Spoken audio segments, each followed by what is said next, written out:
sewer. Yeah. Oh no!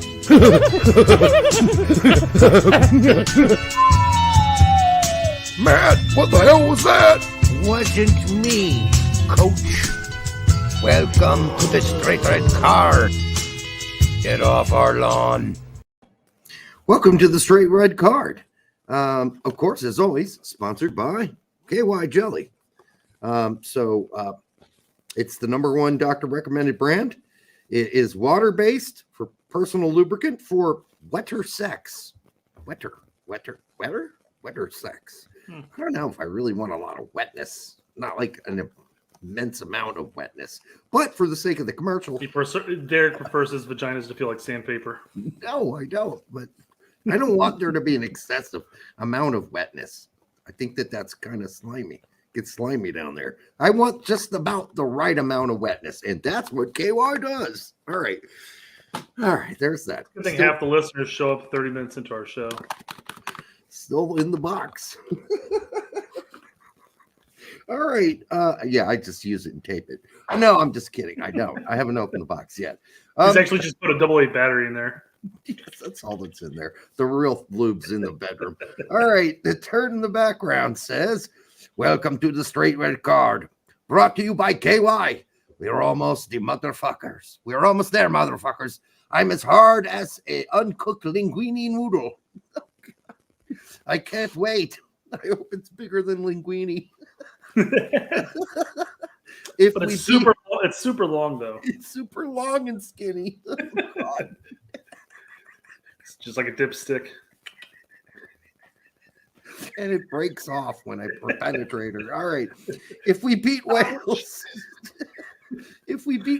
GGG and I are going to go out drinking. That'd be awesome, turd. I'm sure. Be awesome to see. I'm sure cameraman will be there at the, because he's got to be there for every interview after the post games, hovering behind the player like some, I don't know, some turd in the background. All right. Kevin Paulette says, "Welcome to the Straight Red Card, where Gregg Berhalter will never return from the World Cup because of his long and hard one he has for Aaron." Yeah. You gotta watch out about that. Bad place to do that. So you're saying he's going to get arrested while they're in Qatar for having gay sex with Aaron Long? Is USSF purchasing or paying for a yacht that's going to be off the coast, like the English players are? That sounds like trouble to me, honestly. That sounds like big trouble. What are all the English players bringing their wives and girlfriends? Yeah, there's that article about a month ago or so that talked about how all the wags and we're going to be on the boat partying and all that stuff, and the whole talk about John Terry being there and all that stuff. So there's this girl at work behind me who heard me talking about soccer with Lindsay. Well, I shouldn't use anybody's name at my work, but anyhow, I won't use her last name. Well, Lindsay, really? That's a big name. So the girl in the office behind me starts yelling around the corner, "Oh, I hear you like soccer." And I said, "Yeah, I love soccer." And then the gal in front, in the office in front, said, "Yeah, he has his own show." I said, "Don't tell anybody that. Please do not tell anybody I have a show." Apparently her husband watches or something. So anyhow, yeah. Mr. Lindsay, how you doing? No. And then I said, "So who are your favorite teams?" And she's like, "Well, I really, really am a big Man United fan and I'm Barcelona fan." I went, "Oh, you and why?" So many other Americans too. Jesus. I said, "Why do you have to have such teams that are such like awesome, like renowned teams? Couldn't you pick somebody like me, like Fulham?" That's not what I said, but I was very nice. I said, "Well, that's just cool that you like really good teams." But she was a little girl when Messi started playing. So, and now she's in her early 20s or whatever. Chris Gary, all the wives and girlfriends are together. John Harkes, John Terry, and Ryan Giggs are chaperoning. Well, then that's going to be an orgy. There's me KY flying left and right in that fucking yacht. could get dangerous. Somebody could lose an eye. So hopefully, and if the wives, you know where John Terry's going to be chaperoning, the wives and the wags and their vaginas, because that's what he does. Usually in a bathroom stall, which is what he did with his teammates' girlfriend at Chelsea. You remember that? I didn't know it was in a bathroom stall, but yes, I did know. Yeah. It might not have been, but at least that's the story we made up at the time. God, I know we brought this up in the show before, but a friend of mine and his wife went to an Indy 11 game, and she decided to go to the portalets, use the restroom and everything like that. And there, in one portalet, there was a couple having sex in it. I'm just like, I mean, I'd be like, honey, we're just gonna skip the game and go home now. Certainly isn't romantic, but you know what? Sex doesn't always have to be romantic. It doesn't. I don't know. Sometimes it just has to be dirty. I've been in the porta potty before, and there's not a whole hell of a lot of room. Yeah, but that's the point. You have to work out the mathematics and the physics of it and fit yourselves in there. Honey, we're going doggy. Put your head inside there. Just do it. Smell the Indianapolis shit from the porta potty. Yeah, it's not a very all the breaded tenderloins are in there, But yeah, after the fact, But some people like that dirty shit. That's why people are into piss porn and poop porn and all kinds of weird porn. So I mean, not my thing, but other people are into that. So I don't know. So that doesn't seem like it's something that would shock me that there was a couple doing it in a porta potty. Hopefully they got in there early before half of Indianapolis had unloaded in there. Do you think they vacate the porta potties after every game? Clean them out? Yeah. I'd be surprised if they do. That's something to research. What's the schedule for the clean out? That's how I'm gonna spend my Saturday night. Does Indiana vacate the porta potties after every game? Speaking of bathroom stalls, by the way, I don't know if you've ever done this, but I happened to me today, so it's immediate. The glory hole? No, I don't. Not a part of that. I was in the men's bathroom, right, and it already disrobed and was ready to sit down and do my business. And then I looked behind and noticed, oh, the seat ain't down. Okay, so I was about to dip my ass in water, right? So I'm like, okay, so I reach around and got it at a weird angle, and I flipped it down, and the fucking edge of it slapped my nuts. Just spam! Smacked the back of my nuts. I did not see the ending of that story. Yes, and dude, I was in pain in there for at least 10 minutes. I was in pain, recovering from, because I didn't just flip it down. I went bam, smacked that shit down, and it went boom right up against the nutsack. So be careful if you do that. That's not the methodology I would use. I would just simply stand up and turn around and flip it. Don't be bending down near it and preparing to do the biz. Get back up, straighten up, reach back, and flip it down. Do not leave your ass over it and then flip it down. Boom. Nut snack. All right. Straight Red, at Straight Red. Mexican fans found out Gregg and Tata both use KY. Both watch our show, apparently. I like how happy Tata is in that photo. With his jar of KY jelly there next to him. I mean, let me pull it back up here. I mean, just look at the size of that thing in comparison to him. I mean, that's a hefty. I don't know if container. I don't know if they come in that extra large container yet, but he might have had to make it large. Forearm. I mean, that's quite large. That's like a year's, an amount of KY, unless you're active, really active, like say Wilt Chamberlain or something like that, or Gene Simmons, reportedly. Who had sex 2 to 3 times daily. I mean, that's possible. I've done it, but not after the age of 35. I didn't. I'm like, I saw some on Twitter. The women posting their L's online Twitter handle. Yeah, and it was a picture of a chick walking on a beach, and it says, I was having a nice conversation with a guy from Tinder, And once I got into the point where my number of male partners was 3 digits, he ghosted me and then ignored me. I'm just like, ooh, 3 digits, huh? 3 digits is that's pretty active there. That's pretty active. Yeah. I mean, yeah, that's pretty active. I think double digits is pretty standard. How high in the double digits are we going here? 99. That's not triple digits yet. That's still okay? I don't know. Upon a test, sure, why not? I mean, that's a lot of fucking what different kind of super STD do you have? I don't want it. The percentages certainly go up if you have sex with that many people. And I was in a band and I'm nowhere near 99. So I'm just telling you, that's a big number. I'm not going to say what mine is, but it's double digits. But almost perfect timing. We talk about Derek's record yet? That shit is amazing. Although you, Al. not talking about your record with the ladies. No. Al, I just we did some packing this weekend and your album is on its way. And this is what it'll look like in the nice, wrappings, and it's got the sticker on it. I think you're gonna really like it on record.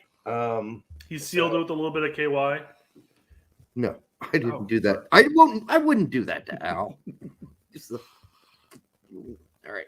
But thank you, Al, for buying the album. I appreciate it. Thank you for saying it's awesome. That, that makes me feel good. But some more things coming. Body count shouldn't be an area code. No, that's Gene Simmons. That's triple digits territory. Yeah. That's Wilt Chamberlain territory. I'm a little lower than 69, but I do appreciate the sentiment. 69 was not really my favorite position either, but that's personal preference. 1 per 1.5 years active. That's my XG formula. Expected, not goals. Wouldn't that be expected? I don't know. Anyhow, goose, gash. There we go. That's horrible. All right, I should be spanked for that. Hold on, there's another one. Jose says, "Get that shit on Spotify." I know. I saw that, and I'm working on it. I'm supposed to help the guys get onto CD Baby. So then it's on Spotify. Now the label is supposed to do all this, but the label is having an issue right now, a financial issue, which is fine because they've already paid for my album, so it's out. So if they go down the tubes after that, not my problem. All right. Well, I'm not going to save them. I'm going to tell you that much. I'm not making enough records. Derek's record hit gold, platinum, or whatever. That would be fucking awesome. Oh, by the way, the new Interpol album came out pretty recently too, and there is a song on there called Fables. And my brother sends the shit to me. He's like, "Yeah, I was just had it on random, listening to my car, and this new song came up, and I swear to fucking God, it was you." And Brent, I swear it was you. And nope, it turned out to be Interpol. He thought it was me. Oh. He thought it was us. You said Brett. Thought it was you. No, band. I was seeing. I mean, outside of the Rainbow Connection. I mean, I don't know if I have an actual hit out there. We got to get you singing that. I'm going to find the musical version of that without the lyrics and have you do Kermit's part. The dreamers and cheese. That's what my kids say. Learn the lyrics, kids. Jesus Christ. All right. I like to think that Kermit likes some cheese. I think he likes some piggy. Some pork. I think he does like some pork. All right. What do we got? So, speaking of Kermit, I've stumbled across some videos on YouTube of Kermit visiting Omegle. Oh, yeah. That's pretty popular. Yeah. And he whips out a zucchini. Yes.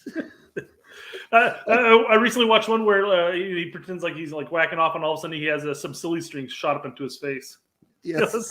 It was funny. He starts by having like a really normal conversation with like 2 girls and 2 high school girls in some cases, and then that's who's all in the Omegle. And then High he school whips girls out and his a bunch of. he whips out a zucchini, and they're all like, "Oh my god!" It's funny when you get they show like the older women. They're like Kermit, my childhood, and all of a sudden his zucchini pops out. I'm like, oh no, and they skip. Yeah, it's very funny. But I have it on good authority that this show is the first show to actually bring up Omegle on it. So, winning. Awesome. Omegle or Omegle, however you want to pronounce it. I think it's Omegle. I had no idea that fucking site even existed until I stumbled across it on YouTube on those on various videos. Do you know how I stumbled across it? You're looking for dicks online. No, I was not. I was looking for what are those called? GIFs. In our older time in our show, when I did have to do all of the show, right, with using GIFs and still photos and stuff, and I was looking for Kermit the Frog, and that came up on my search. So nice. I met my wife on Omegle. She had very big appendage. She had a very big appendage. Okay. Yeah, more or less. Basically, it's like it would look like me and Derek right now, and I could skip Derek and pull up some other person randomly, stroking their zucchini. All based off of a current keyword that you guys like. If you like TikTok, if you like YouTube, if you like chicks with dicks, whatever. Yeah. Whatever floats your boat. Not something I'm going to do, but I will watch videos of it on occasion if I find them funny. All right, what do we got here? We got some questions before we head into the topic. Of course. All right, let's do it. We got some Scally transfer news. Dun-dun-dun, dun-dun-dun. Oh, come on. No and no. Mr. Bailey here says, understand that Tottenham and Man U were also keeping watchful eye on Gladbach's and United States right back Joe Scally. Both clubs have checked on previously. We've talked about this. They keep them off watchful eye on hundreds of players. Literally hundreds of players. So would you find it more intriguing if it were to say like West Ham or Brighton? It would sound more believable. Yeah. Yes. But no, Man United is not that interested in him, and neither is Tottenham. Yeah. Exactly. Everyone's watching everybody. Somebody who puts out a post like this, like Graham Bailey has put out here, it's just basically like, look at my shit. I never would have pronounced it as up. Graham. I mean, I guess looking at it now, that's the obvious pronunciation, but I feel like that was just made up. Like the parents are like, I want to go with Graham, but let's fuck around with it a little bit. Graham Bailey. I don't know. Either way, this is just stuff people should just stop posting because it's ridiculous. There is no way Scally is going to play for Man United or Tottenham any time in his career. He's about a Bundesliga mid-table guy. That's where he's going to be. I'll flat out say it. I don't mind him staying at Gladbach because he's getting consistent playing time, and that's Gladbach's a great team. All I fucking want at this point. I don't care if he's going to go to a team where he might get Champions League minutes. As we've talked about in previous shows, that doesn't always mean a lot of shit. I mean, listen, I'm not overly impressed by that. Like Pulisic being at Chelsea means that he could probably get Champions League time. I'm like, I'd rather him go to like a mid-table to high mid-table team and consistently play week in, week out than worry about the 60 minutes he might get at a Champions League match. Can I ask anybody who's been watching Gladbach all season? Yeah, sure. Have you seen anything from Scally outside of being a very serviceable Bundesliga right back that blows your balls off? No. I think. Well, no. Yes, I agree with you on that. But I will also state that I feel He's like that's 19. I feel like that's also the style that Gladbach plays doesn't necessarily benefit the wing backs or the backs in that sense. They're very direct, moving the ball forward, and they don't maintain a lot of possession. They don't give it a lot of time for Scally to get up into the attack. Why in the fuck would Man U and Tottenham be interested? They're not going to play that way. They like their fucking wide people getting forward. So you're not seeing a lot of that from Scally. Scally's very conservative when he plays for Gladbach, but he's reliable, and that's what counts. And that's what his coach Daniel Farka likes. So we're not saying he's not going to get better, and we're not saying he's bad. We've been preaching for over a year now that he needed to be a consistent player for the national team at this point, right? Because he was an 18-year-old last year, consistently playing for Gladbach. Now, of course, injuries played a factor in there. When the backs got healthy, he kind of got relegated back to bench for a short spell, and then he got back out as a starter. Now he's been a starter consistently. He is going to get wiser. Yeah, 100%. All right?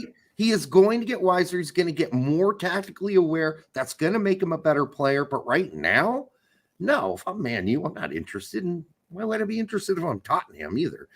He doesn't fuck up, and that's both enough and about it. Yeah, I agree. Mm-hmm. He isn't fucking up a lot. That's why he is a very serviceable Bundesliga right back. But is he a Premier League guy yet? Maybe at a lower level in the Premier League, but he ain't Man U and Tottenham. He ain't ready for that yet. He'll go there and sit the bench. Yeah, that's the thing. I don't necessarily want him to do that either. Yeah, I think he's in a good situation right now, especially at his age. Continue to get more playing time at Gladbach. Continue to develop. And There's no rush. Maybe even move up in the Bundesliga or move into a mid-table EPL team at that time. I mean, he's already on a team in Gladbach that sometimes makes the fucking Champions League. Yeah, exactly. It just depends on the year. Absolutely. Yeah, there's no reason for him to rush off to do something this erratic. It would be a stupid move on his part. I feel like everybody in the chat is in agreement with us on that situation. Yeah. Why ruin it? Don't ruin it. You're in a great situation here. We're giving this too much anyhow. All right. This whole idea that they have a watchful eye. They have 1,000 watchful eyes. They're looking at all kinds of guys and peoples and persons. Well, in fairness, for Indy 11, I've been watching a bunch of Gladbach games as well. Let's do with the price of bread, but Graham Bailey, shut up. All right, next. Shut up with these stupid. Oh, God, I hear so-and-so's keeping a watchful eye on so-and-so. Anyone nervous and looking for a Luka update? Well, this is probably a good sign. There he is in the background training, it looks like. What's going on? So Luka appears to be doing his warm-ups and everything. I'm looking at this trio of Roldan, Long, and Morris here.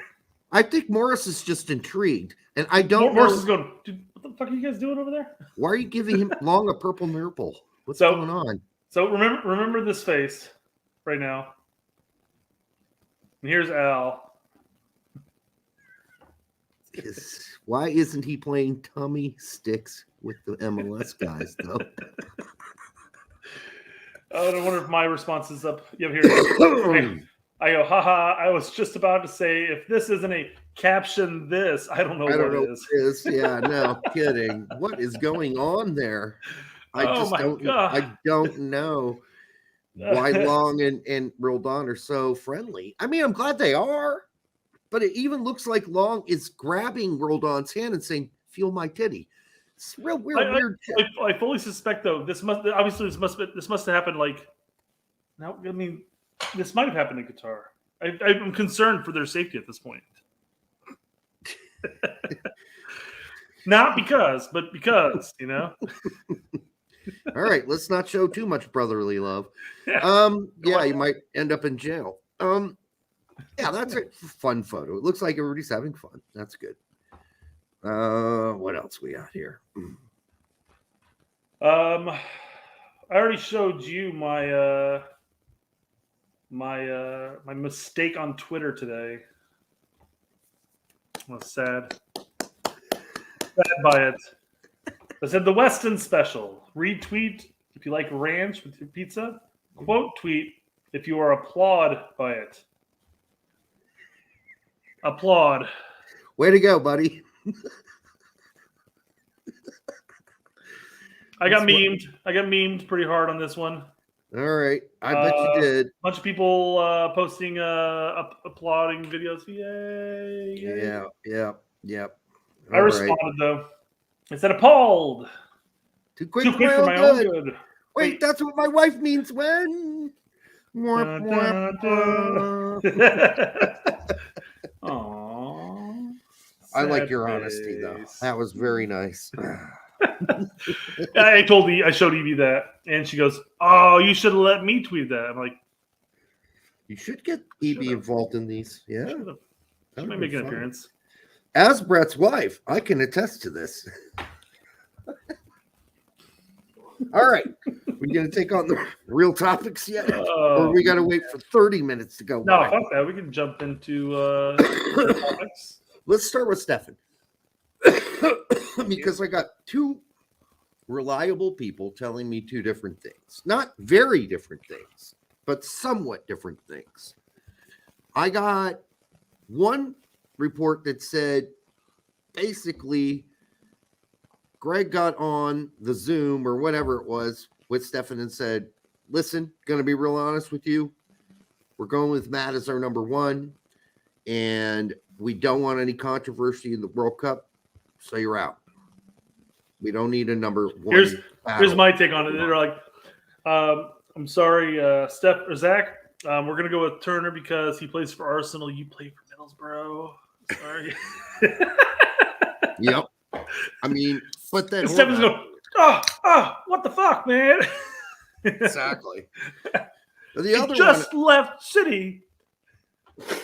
The other one I heard, sorry for my snottiness, was that there was a text discussion prior to the meeting, and Gregg said something to the effect of, yeah, we're going to have to really talk about, you're being the number two because Matt's our number one right now. And apparently that really pissed him off. And he replied in a very negative way. And so when the Zoom happened, Gregg's just like, listen, dude, your response was unacceptable. You're just off the team. We don't need that kind of conflict. If you're not willing to be a number two, then you're just out. Sorry, buddy. And that was it. So that might explain why Steffen, after the Blackpool game, basically, even though they won the game, he collapsed to the field. I had that picture up too. Let me see if I can find that real quick. Yeah. So it wasn't that Steffen, I think, didn't make it clear that he wouldn't go as a backup. I don't think he got the choice. After he had a poor reaction to being told he was the number two, Gregg just said, well, fuck it. You're out altogether because I don't need that shit at the World Cup. We don't need that shit at the World Cup. It's he didn't say shit. Obviously, he was trying to be as tender as he possibly could. But that explains Berhalter's hierarchy. Excuse me, that's what he said. His hierarchy. I heard that too, and I thought about it because you brought that up. I'm like, oh my God. Yeah. The hierarchy comment that he made. He meant hierarchy. But when he said that, it became pretty evident that what he was trying to do was avoid, let's say Matt Turner plays a little bit of a stinker in the first game. Well, then everybody's going to be calling for Steffen to start the next game. And he doesn't want to deal with that shit. Not everybody. I think a lot of people might. So I think he's just avoiding that possible controversy. And there he is. Yeah. After the Blackpool game. Dude, I feel for him. I really do. It must have been devastating. So you brought this up. You said this occurred all 4 hours before this match? Yes. So the actual Zoom happened 4 hours before this Blackpool game. Yes. I know Berhalter needed to let the players know because obviously the announcement was going to happen. So he had to let them know. But man, I feel like you have to look at the schedule ahead of time and say, maybe I shouldn't be doing this. Or I guess to your point, that maybe there was a situation where he told him, hey, you're going to be number two. And Zach's like, bitch, what? And then he got left off altogether. Then that makes sense with the timing because even if you were going to be going as the number two goalkeeper at that point, 4 hours before a match wouldn't have made a difference. But calling him up 4 hours before a game saying, hey, bro, we're going to go with three other players. Maybe next time. Yeah. It's a dick move, but I don't think that's what happened now that you're bringing up these stories. Yeah, I don't think that's what happened. I think that Gregg had already preliminary discussed him being the number two. I don't think he was very happy with being the number two, and he was resistant to the fact that he might not play a game in the World Cup. He was pissed him off.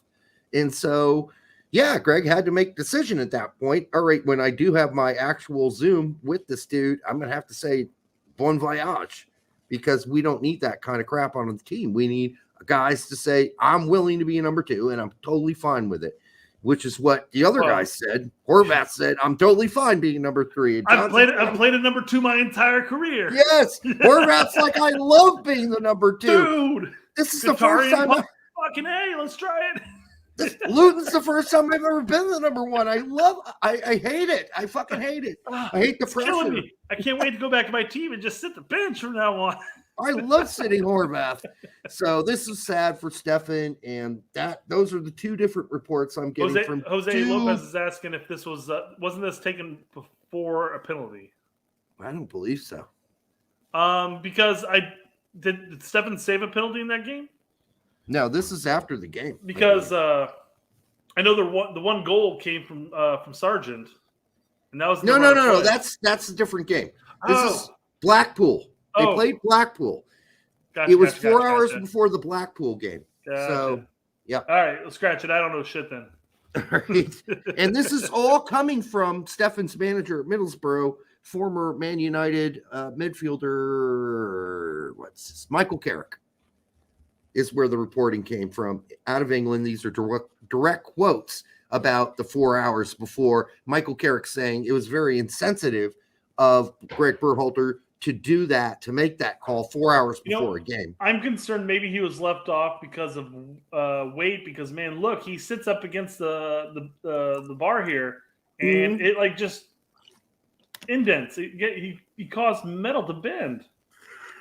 Are you making McKenny jokes on Steffen now? Well, I'm making a joke about the post there, but well, they maybe just don't have high quality posts at Middlesbrough or Blackpool. It looks like they're at Blackpool, which wouldn't surprise me at Blackpool, by the way. Mike Sinelli. Hey, Mike, let me know if I pronounced your last name right. I mean, I feel like it is. I'm pretty sure it's Sinelli. Pretty safe. Yeah. Thank you for the $4.99. We appreciate it. Steffen sat out the Morocco-Uruguay window for personal reasons. Yes, that is true. Brooks turned down 2 World Cup qualifying windows. I don't remember that being 2. I mean, I know that the spaz is in the back. Yeah, but that window. that was a cover up for the fact that he wasn't going to get called up at all, because right after that he played a game for Wolfsburg. That's the line from Ted Lasso, where he talks to Roy in the first season and says, "Hey, why don't we just say you're injured? There's no harm in that." And he goes, "Yeah, it's probably helped my career when I leave this place." Yeah.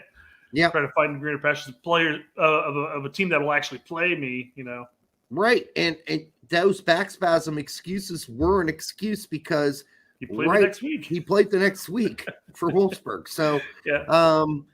So that was a cover up for the first time that Brooks wasn't called up, and the second time, and the third time, and the fourth time were all different stories. We're not going to get into all those again because we've covered him here very much in detail. But then Miazga left Nations League early, all never returned. It is so funny you brought that up because we featured that on our show. We had a whole debate about, hey, couldn't Miazga not plan his wedding during the middle of the fucking Nations League? That's kind of weird. And never been back since. Well, so I yes, I mean people plan about plan that stuff ahead of time. I made this joke years and years ago. My brother-in-law and his wife got married. Just so happened to be the U.S. England match in the World Cup of 2010, like during that time period. Right. And I'm like, fine, I'll fucking watch it later. And then during the wedding and the ceremony and afterwards, all of a sudden people are like, not people, because there's not a whole lot of soccer fans in that group, but there was at least one that spoiled it and said, "Oh, did you hear that USA tied England?" I'm like, "Fucker! Shut up, God Dick! Damn it! Why would you do that to me?" So I only bring that up because there's another incident. There's another situation, and by all means, I mean, my wife told me, goes, hey, on Black Friday we're planning on spreading Graham's ashes or Grandma's ashes by her grandpa, and I'm like, what time? And she's like, oh, I don't know. I'm like, I'm more than happy to watch the game on replay because this is an important family thing. I'm more than happy to watch it on replay, but I'm gonna blame Mike and Sarah, my brother-in-law and sister-in-law, for scheduling this around the USA England game a second time. Yes, I mean it's at 10 o'clock. Not gonna miss a thing. Yes, and even if it was at 2 o'clock, I would record the match, come back to it afterwards, and stay off of all the social medias because obviously family matters are more important at that point. Yeah, and I would just come back and rewatch it. But I'm just like, what are the odds? Yeah, exactly. And I don't remember which video it was where we talked about all this already because we have, but especially the Miazga thing, because I found it fishy at the time. I really did. I really did find it fishy because Matt was not playing, remember? And so I think he just basically said, yeah, I get called up, but I never get to play, so fuck it. I'm just doing my wedding right in the middle of Nations League. Fuck it. Did Miazga's wife really want to get married? Before we jump into Chris's comment, I want to jump into that, though, because I get called and I don't play. He was playing up until that point, quite frankly. And the weddings are generally scheduled like a year in advance. Now, they would have known the Nations League, so that would have been a really stupid time for that to occur. But now we find out that Miazga and Gregg don't see eye to eye on. They don't see eye to eye, yeah. And here's the key: if you're a center back, you better see eye to eye with Gregg on all things. Well, I mean, it's funny because Pulisic didn't see eye to eye with Gregg initially. Pulisic can get away with that. He can get away with it, though. Exactly, yeah. Like, we need to try some new shit, man. I mean, I don't see this isn't working for us. I don't see him pulling a Klinsmann and saying, "Oh, fuck Pulisic." He's out. not at that age. I mean, when it's Donovan and you're looking, how old was Donovan at that point? 30, like 30, early 30s, like 31, 32, 30? 33, I think, maybe. Yeah. Maybe you can make the argument. Now, of course, no, you couldn't. Because Brad Davis was in his 30s, too. Yeah. I'm saying, maybe you can make that argument then. But when you're talking about like a 24, 25-year-old that's playing at Chelsea, you can't quite make that argument. You can't. You can pull him aside and say, hey, man, can you keep it down? We're trying to keep everything together, blah, blah, blah, et cetera, et cetera. But I mean, Brooks is a fucking Champions League center back. So. Bunch of people saying 32. Okay, so he's 32, and I said as on top of everybody's head. Man, that was 3 people in a row. I said 30. Did I say 33? You said 32, 33, and I said 30, 31. Yeah, guessing. We were pretty close. You were spot fucking on, apparently. So yeah, I mean, you just can't cross Gregg. Basically, if you're not like a major fucking star on this team, you can't cross him. Brooks out. Miazga done. Oh well, Hoppy did get 15 minutes this weekend, and he was there for the goal that Middlesbrough scored. He had nothing to do with the goal, but at least he was there for it. He got 15, and that's a big start. That's a major movement for him. Yeah, hoping to step in the right direction there. That's like being constipated for a year and then unleashing the biggest fucking shit you've ever had in a toilet. That's what's happened with Hoppy for the last year. He's just been sitting on it waiting. So, all right. So we got some clips. Yeah, this is from the announcement on ESPN. On who? This is about roster omissions. Now, this isn't in particular, but this is particularly about Steffen and Pepi. Yeah. Okay. Because those are the big 2 omissions. Really? So Coleman just asked about the omissions. And let's just take a look to see what Gregg says, because this is the overall basis of why certain players were omitted. Should I hum a song in the background so we don't get screwed? No. As long as we keep within fair use, they can suck a dick. Funny thing is, I said this about the other one too, the one we just got out of the escrow about they claimed. I know, but there's no way they're going to claim this. Oh, they can go suck a dick. and then all of a sudden they claimed it. I'm like, God fucking. Well, here's the thing. Their whole point is we're going to have to suck some dick. And that's the whole point. It just means we're not going to get paid for 30 days. And basically what we're doing when they're trying to stick their dicks in our mouths. And they're saying, no, you can't use this shit. All right. And we're like, no, get your cock out of my face. Right. And then we say, I'm calling the cops on you for pulling out your cock and sticking it in our face. And we've won every time but once when we didn't even try, because we're like, yeah, we kind of fucked up and overused that. But that was it. Right. Maybe we overused it a little, we thought. So we're like, okay, we won't deal with it. So any particular reason they didn't ask about Tillman? I believe Tillman was brought up in other, I think it was the Herc. Wasn't it? I thought Herc and maybe Seb brought it up. Split this shit up, and as you said, most likely the only place I could find it would be on Fox. ESPN, no, or ESPN Plus. I didn't say ESPN, yeah. And I did not have time to go look for it today to watch it because my wife needs her car on Wednesday to go to work because she works remotely. Right.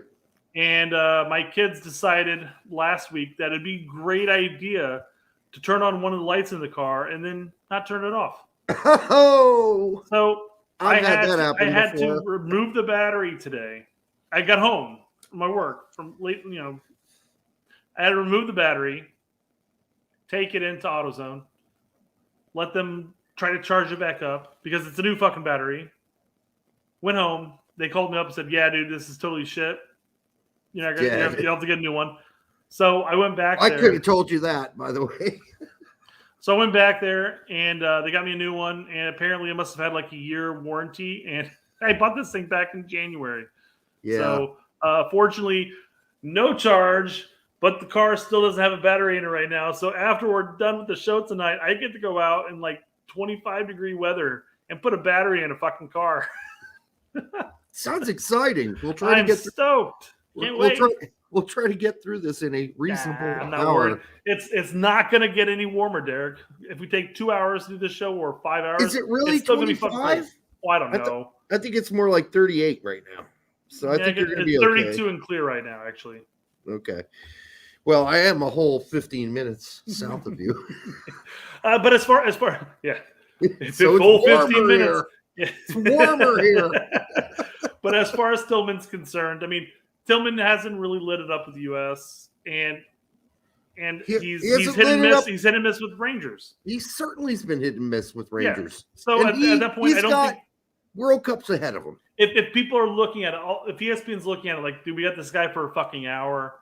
We need to make sure we hit all the talking points. It's going to be Pepi. It's going to be Steffen. Those are the big ones. Those are the big ones. They may bring it up, but yeah. So Tillman, Rangers guy, he's not making anybody spooge all over the walls yet. And start the car. How am I going to put that in the garage? I can put it in neutral and try to push it in, I guess, but that'd be pointless. Yeah, it's sitting in the hill. You're kind of on an incline down. A bit of an incline, yeah. So that would not work out very well for me, Alex. Yeah. Like, no. I know people that I'd be a lot slimmer after that car ran over me. Apparently, though. I've known people who have died. I make light of it, but yes, that would be the concern. Thanks. Yeah. Gruesome. But they got luck. Yeah. Appreciate it. All right, let's get to this quote. Alex on the internet told me I should just put it in neutral and go with it. Why not? All right, here we go.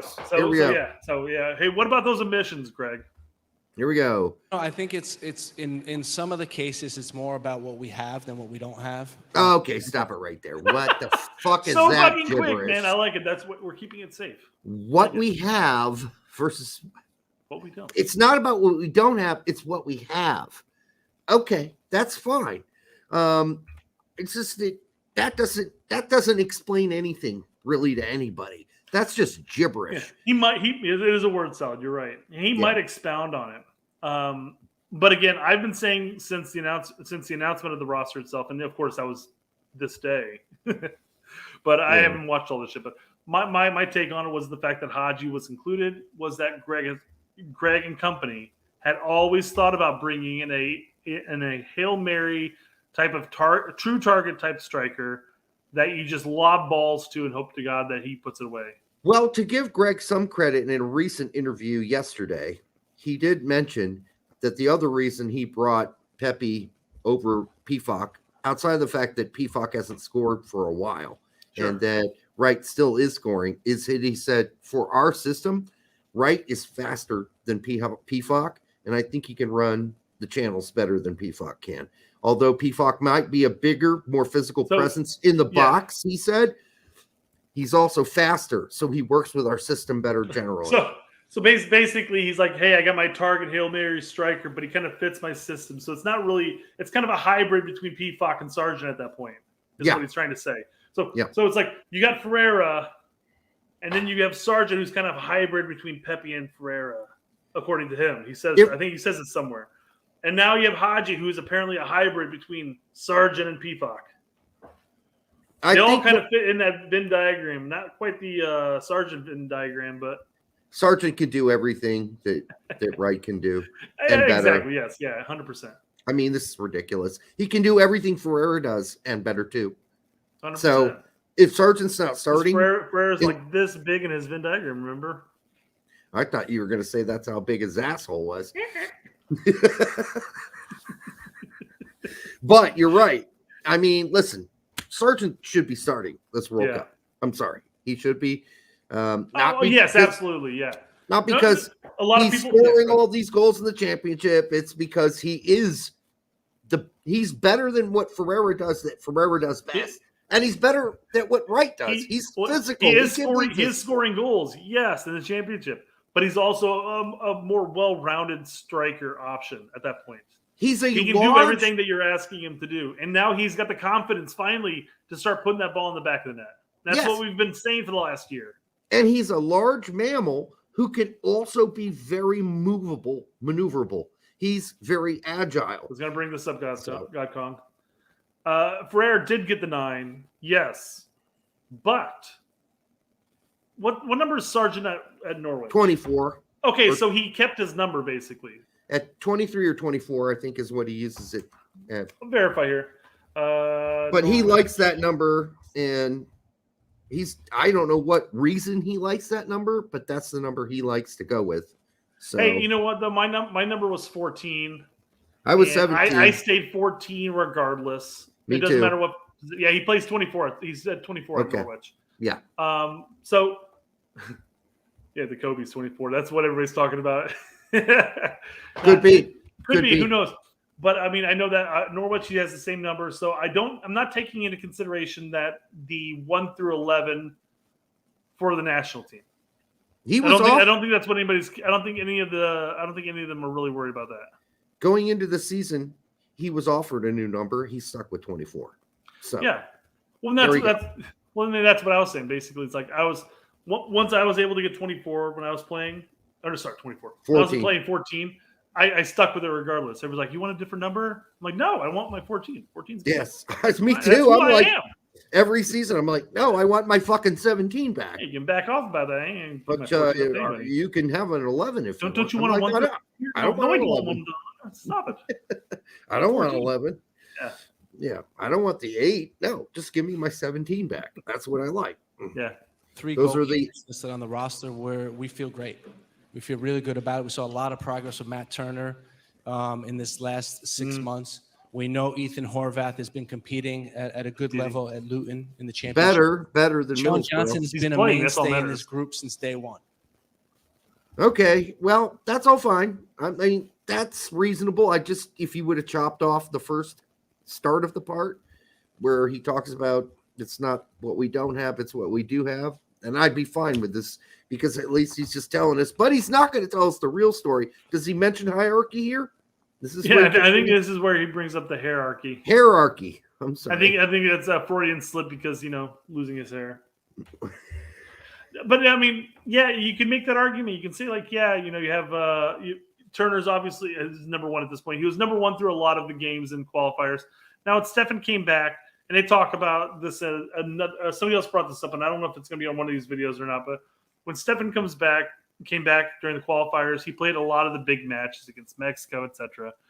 And there at that time though, we were sitting there going like, why is he bringing Steffen back into the fold? I mean, at that point, you think that regardless of what Steffen's doing, if he's healthy, he's going to be Berhalter's number one.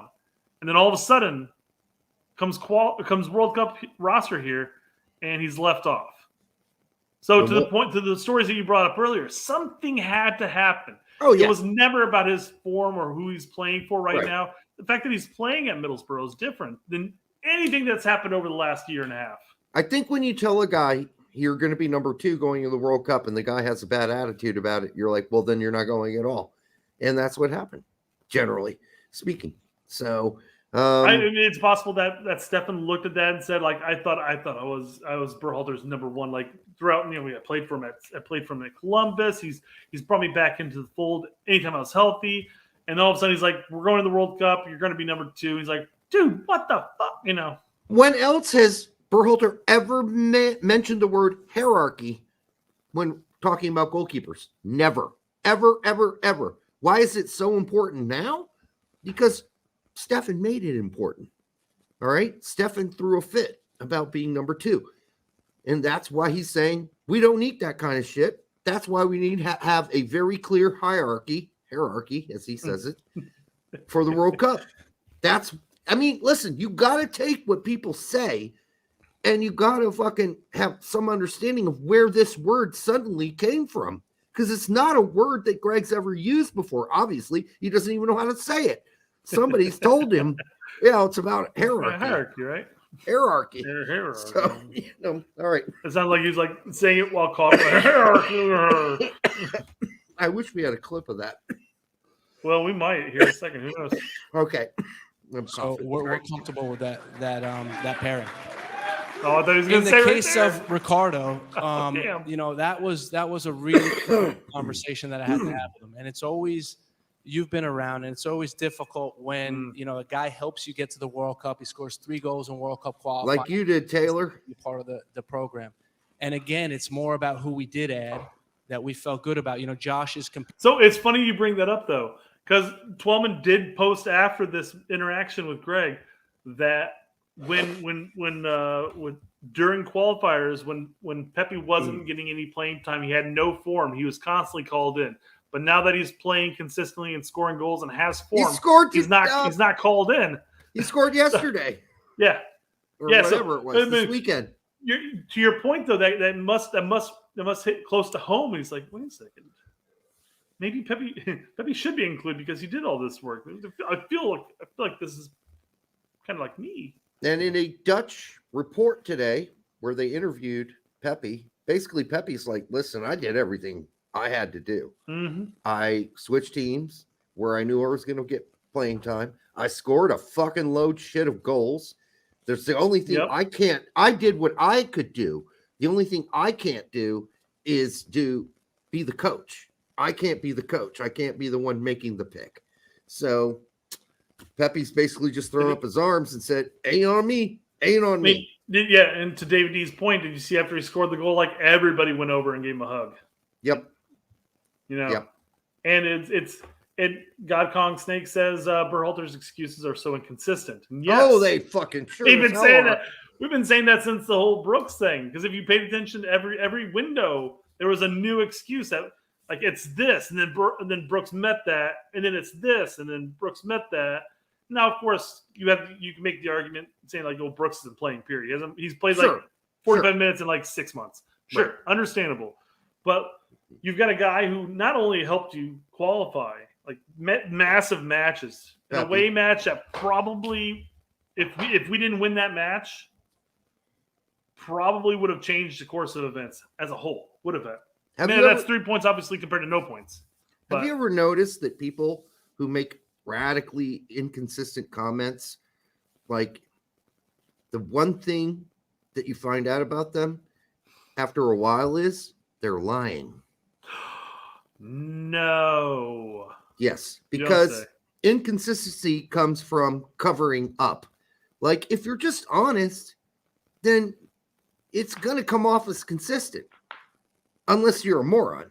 Yeah. But I don't think that's what's going on here. I think what it is like there's like inability to be at least as honest as possible without hurting anybody's feelings. Like Gregg doesn't know how to do it. Like he just doesn't know how to do it. Now we eventually got Brooks doesn't fit my system. Okay. After how many windows? But he knew that months ago. Exactly. So why not say it months ago? Why wait so long to finally say the reason is? I think each window he was hoping that Brooks would start crapping the bed and go back to his form that he had that first half of that Wolfsburg season. Right. Because once the January window came and went, I mean, Brooks was a consistent team of the week. He was at least right. one of the top players on Wolfsburg. Right. You're sitting there going like, well, why isn't he being included now? Oh, well, he's got back spasms. I gave him a couple things to work on, and we'll reevaluate. No doors are closed. It's like everything's changing as it went by because they didn't fit the narrative.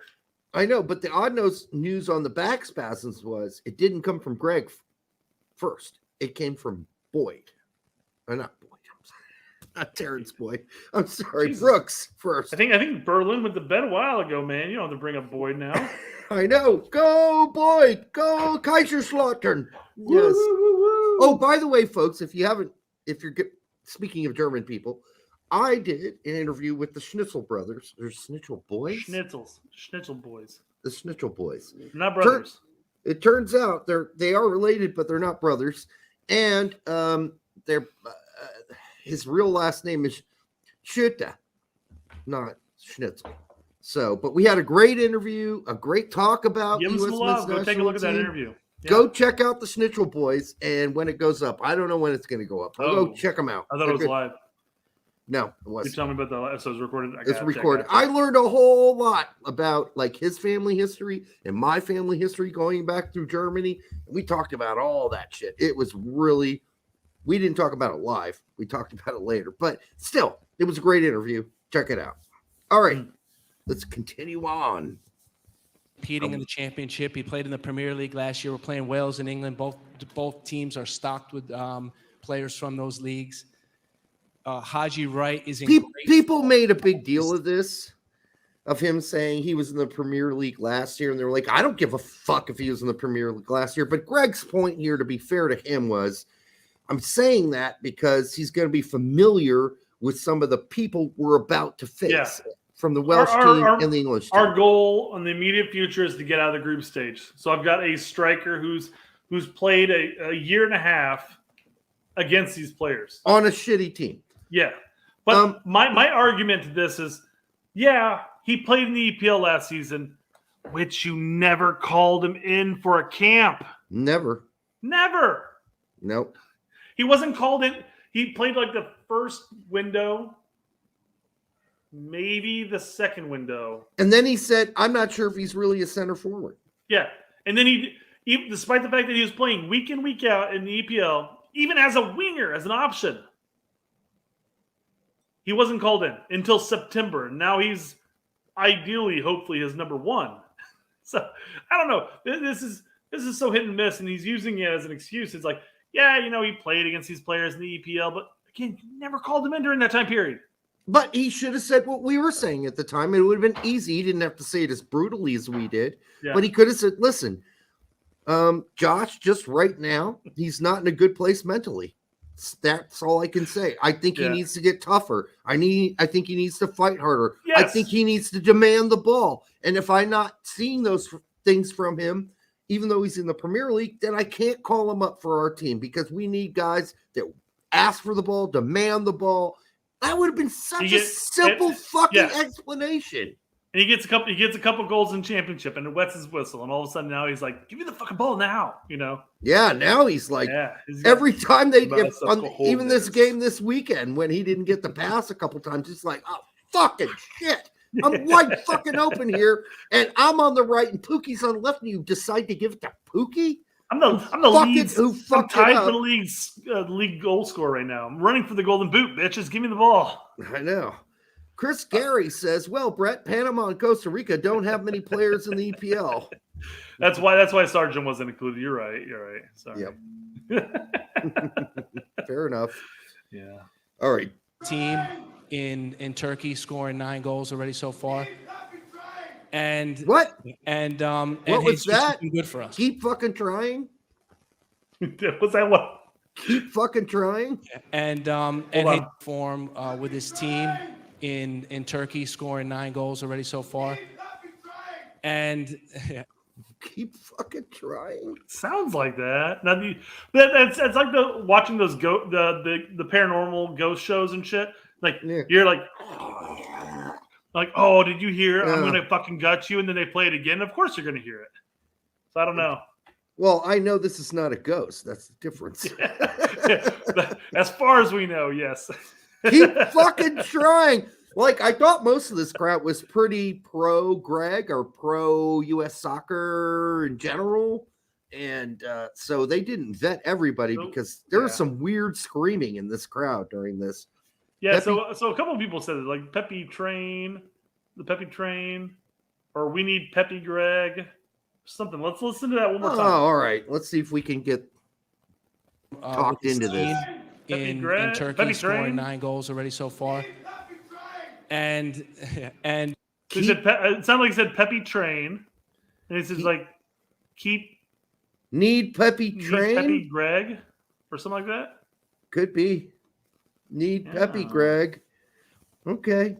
Well, Gregg laughed that one off and just kept on rolling. He kept going. Yeah, you props to him on that one at least. He kept going on that. Yeah, because he could have slipped in a fuck off. And then it's like, hey, do you know who I am? You know. He's right now. He's thinking that Michael Cameron. Oh, there you go. That's it. Maybe that's it right there. We need Pepi Train. That's a weird thing to say. One more time. Haji Wright is in great form with his team. There's Pepi Train. Okay. In Turkey, scoring 9 goals already so far. And I think it is. I think it's we need Pepi Train. That guy doesn't speak English very well. Then that is not what I would have yelled. Maybe he's missing the. We need the Pepi Train. He needs to say, "Fuck you." Pepi should have made the team or something reasonable. You can only make so many words out at once before you get escorted off the premise, you know? I mean, when did Pepi become a locomotive? I'm not sure. All right. Let's all run train. So, all right. That's good. That's good to know. People were upset. And he's good for Great us. reaction. He really understands the game plan and how to execute it. Right? Ferreira knows how to execute it outside of the other striker that he left off that has played more games than Ferreira in important matches in qualifier. Not just what a joke! Like he understands the game plan and what's being asked of him. And Pepi doesn't. I'm exactly. Sorry. No. As far as saving your ass goes, Gregg, Pepi saved your ass. Ferreira didn't save shit. Well, and we know that he was basing his judgment between Ferreira and Pepi. Yes. And they picked Ferreira because, well, geez, I mean, Ferreira's 2 months out of actually playing and scoring goals, and for Pepi's scoring goals. Who was the number 9 when they played together at Dallas? Oh, it was Pepi. Yeah. That's interesting. Who's scoring goals and playing the number 9 when they were teammates at Dallas? Oh, that'd be Pepi. That's interesting. This is bullshit. Indeed. I just don't understand this. I really don't. This is the one thing that, like the Steffen thing, I already called out. I already said he doesn't belong on the team. He's been playing like shit. He has no confidence. Whatever. He's been playing better lately, but it's too late. And I was like, I'd be fine if he got left off. But God damn it, if Pepi doesn't make it and Ferreira does, I mean, that just doesn't make any goddamn sense. It doesn't. I feel for Pepi, and thank goodness Pepi's as young as he is, and he has another 2, possibly even 3 windows or cycles that he could possibly go through. He has a chance of moving forward onto a World Cup. Simple. Shaq Moore. Go fucking whatever. What, you're saying we don't need the 5 backs? What? And put Pepi in as your 4th center forward. My take would have been like, well, if you really want to be helping, maybe you're not really trustworthy as far as where Dest stands, and you need to have that 5th back. then maybe Morris doesn't get included here. Or Morris. What does Morris bring that Pepi doesn't? And quite frankly, or Roldan. different positions. Yeah, different positions. Roldan's never going to play a minute in this World Cup. Yeah, well, we saw he's playing tummy sticks with Aaron Long. He's getting him. He's absorbing his good vibes, and Long's going to come out and kill it. What is tummy sticks? It's a what was that from? Are his nipples that long and hard that they're sticky? They're sticks? No, it's got to do with one's dick. So it's from something. Okay. What the fuck's that from? Somebody please have it in the chat. Save me. It doesn't matter. A few hours of agony while I look it up later. Oh, by the way, people. Those are Wedding Crashers, not Caters, but Wedding Crashers. Look at this shirt. How are you not owning one yet? Own one. It's badass. It's a badass shirt. All right. It is from Wedding Crashers, yes. Thank you, Nate. Nate had my back. Crashes. So have you seen Wedding Crashers? Yes. So it's the politician's questionably ambiguously gay son. Okay. But he's not ambiguous because he kind of comes on to yeah, one of the brothers. He's like, hey, you want to play tummy sticks? And he's like, tummy sticks? What? That's what I would be like. I'm like, tummy sticks? What the fuck's that? Yeah. All right. Okay. So I mean that was his answer, and I'm not gonna dig into this video anymore. Okay. We do have more videos to bring up here. All right. We're an hour and 7. Just heads up. Now, again, it's still 32 degrees outside, so me having to put that battery in is not going to make a difference. Are we there yet? All right, this is the interaction between Herc and Seb with Berhalter. Yes, this was even better. So they're basically asking about the strikers. They're basically asking about Pepi. Right. Like, why are you bringing Haji Wright over Pepi at this point? Yeah. That's basically what he's asking. Right. Jamaica, one in Honduras, and watching. Hold on, let me jump back here. Now, what went into those choices? Ricardo was another tough one based on his body of work in qualifying, scoring 3 goals for us, some big goals. Saving my ass. One in Honduras, and fucking points is what he did. Him every week in Groningen, thinking about the opponents that we have, we think that the other guys will be better suited.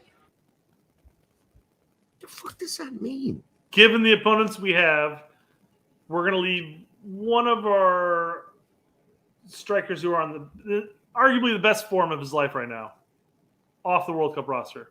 Now, and you can make the argument that obviously Ferreira had he tied the highest goal scoring record for FC Dallas.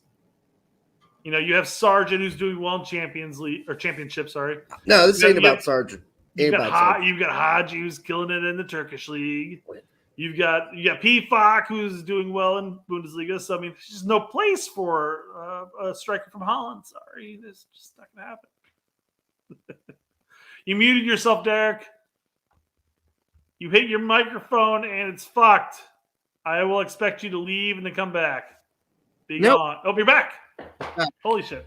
This is an actual rational computer that understands that when your mic is turned off, that doesn't mean you're fucked forever. Yeah. I guess the whole point is that Gregg made it very clear that the decision was between Pepi and Ferreira. And if that's the decision he made, then he's just stupid. Because, I'm sorry, would Ferreira be scoring at Groningen? Has Groningen tried to sign Ferreira? Has anyone in Holland signed Ferreira? Would Augsburg even consider signing Ferreira? Hell no, he wouldn't. I don't know what he's talking about. Pepi's a more physical player. He's fleet of foot.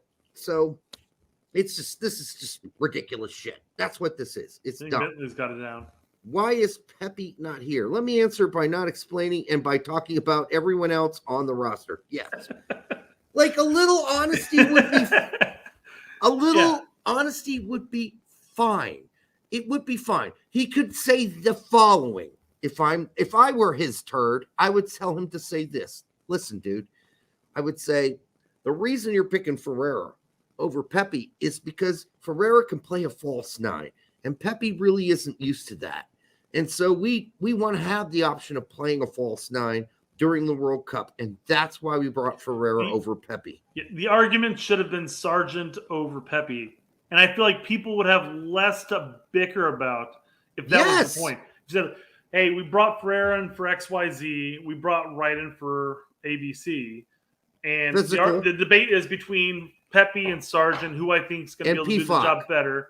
Well, Pefok would have been for Wright, so that would have been a whole other thing there. Yeah, that's true. There. Yeah. But between Pepi and Sargent, you could have then. I feel like most fans would have been like, "Okay, well, this is a suitable comparison." Now they may have still said Ferreira shouldn't even be in the equation, but then to your point, you could say, "Well, Ferreira plays this role for us, and we could change up how we play in our formation, our tactics, and stuff like that with him." Whereas Sargent and Pepi are similar strikers. No, he could have said Pepi is a center forward. And he could have said Ferreira isn't really just a center forward. He can play a false 9. So we're going to bring a guy who can play a false 9. We're going to play the guy that's the hybrid who can do everything, and that's Sargent. And then we're going to bring a real physical guy. So those were the 3 player profiles I was looking at, and that's why we made the decisions we did. And we wouldn't even have a controversy. Yeah. There'd be nothing to talk about. Nothing. Absolutely nothing. Because, no, Pepi is not naturally going to play a false 9. That's not what he is about as a player. But if and again, we say that Sargent can play that role, but I mean that's not even his strength either, quite frankly. And you could sit there and make the argument, say that Ferreira will play that role better than Pepi or Sargent, and we're bringing him in there just in case we need to go to that formation, that tactic, and go blah blah blah, et cetera. The only problem with using that argument is there are going to be people they're going to come out and say, and they'd be right to say it. Oh, wait, Reyna can play a false 9. Aronson can play a false 9. Sure. Pulisic could even play a false 9. He's played it for fucking Chelsea. And they would say, so I'm not buying your false 9 argument. Why bring Ferreira in at that point? Because you could have Sargent, Pepi, and Wright, and then have Aronson or Reyna play that false 9. So maybe that isn't a winning argument. Well, we broke ourselves down there. We tried. Yeah, we tried. I have nothing against Ferreira, and I would love it to see him go abroad and challenge himself. The problem is that he just signed a designated player contract with FC Dallas, and unless some big fucking money comes, I don't see it happening. I think he's going to be stuck in MLS for like the next 2 or 3 years. Ain't no big money coming. Yeah. I'm sorry. It ain't coming. It just ain't. That's not what teams in Europe are looking for right now. Not in a center forward. It's funny because Larry's even here. But yes, Larry brought this to my attention that he was like, yeah, even Leggett, you even brought Leggett to play a false 9. I'm like, when did you bring Leggett to play a false 9? He brought the Wales roster. I'm like, holy shit, did I just like space most of that out? But yeah, he absolutely played him as a false 9. So, I mean, the bottom line for me is Ferreira should have made this team. Any way you slice it, there's not a rational reason for it. If you want to play him as a false 9, well, you got other guys that play better as a false 9. If you want to play him as a center forward, well, fucking Pepi's way better at playing center forward than fucking Ferreira. So I am just guessing the guy that gets the best reach around out of the forwards is fucking Ferreira. So. Certified Chad, thank you, my friend. Thank you for the $1.99. You guys are hilarious. We don't do it on purpose. Trust me. We're just 2 guys rapping. And this is how we are. And they certified Chads now? What? Certified Chad. Good to know. Well, let's continue on with the Pepi train here. And it's probably better than a certified Chode, though. Remember? Chud. I think you were one Chode. Yes, a Chode. But Chud is the opposite of a Chad. Is it? Yes. How so? Well, a Chad is your stereotypical quote-unquote alpha male, like, I'm chopping down this tree and riding my I did not know home. that. A Chud is a basically a person who acts like a Chad, but it's not a Chad. I always thought a Chad was that shit on your voting ballot that was hanging. It is. It's a hanging Chad. You're right. But what the Chads that just that's the most offensive thing ever if your name is Chad, by the way. And the things that just, if they're like, they just fall off easily, those are chuds. They don't hang. They just kind of limply fall off. Those are chuds. All right, here we go. What we got next? We're going to continue with this this clip and see if there's anything worthwhile talking about. Thank you, certified. And it is the type of a scenario where we don't have time. We have a week before our first game, and we're playing against very physical opponents, and we chose the other ones. All right, well. Do you think the pre-World Cup matches would make a difference on this decision? And quite frankly, do you think Ferreira can shoulder off the physical matches? It's going to be difficult to see him do much of dick of anything versus England. Actually, Iran's pretty physical from the back four, and so is Wales. So it's going to be brutal any way you slice it. And that's why you start Sargent. I know everybody's saying that Ferreira's a lock to play the fucking first game. I don't think so. I think it's. I think he let it slip in the last clip we watched, where basically he was like, "Yeah, Sargent's played against these guys for like a year and a half, and not exactly these guys, but 95, 98% easy." He also called Sargent the hybrid of Wright and Ferreira, which he ain't no hybrid of Ferreira. He's way better than Ferreira in all things Ferreira does. But by saying that, you're saying he brings the best of everything that we need. Mm-hmm. So I think he is kind of giving us a wink, wink. This is my guy. So we'll see. We could be wrong, and Ferreira starts in that first game, and we I'll be fucking surprised. But and we get shanked. Yeah, or he's yanked at halftime because he's so fucking horrible. Then at least Gregg yanked him at halftime, I guess. But we'll see. You know, this He did make the list, Haji Wright. Back in June, he played for you in the CONCACAF Nations League, and you said publicly that he didn't do enough to take advantage of that opportunity. What has he shown you to prove that he's done enough? So I do want to bring up something here where we didn't watch Twellman's asking the questions. He brought up the big topic, and we talked about that.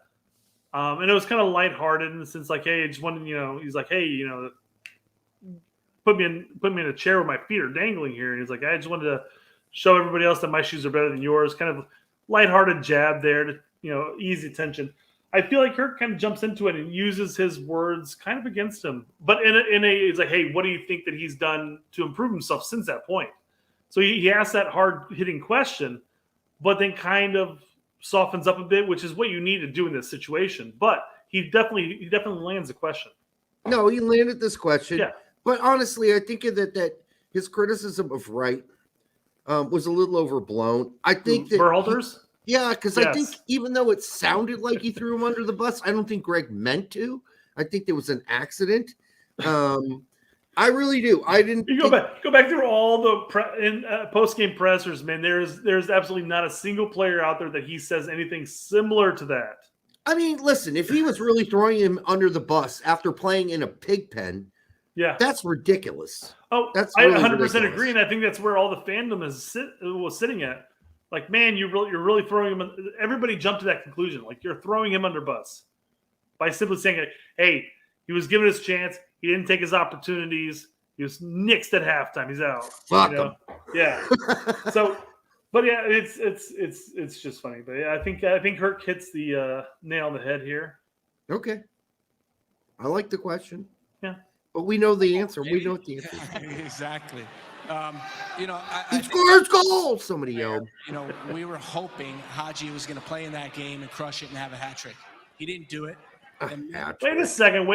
We learned in September that Pepi doesn't need to go. Was it Pepi? It's Pepi, right? That Pepi doesn't need to go out there and score 5 goals. But then why are you expecting Haji to net a hat trick against a team that we've struggled on the last 2 appearances? Dude, we get back to lies and inconsistencies. He says, our strikers don't need to score goals. Then he says strikers do need to score goals now, here. I mean, the dude must live in a fucking dream world where, there's a mirror on every corner, and it must be confusing to him because what he sees in one corner is different from the other.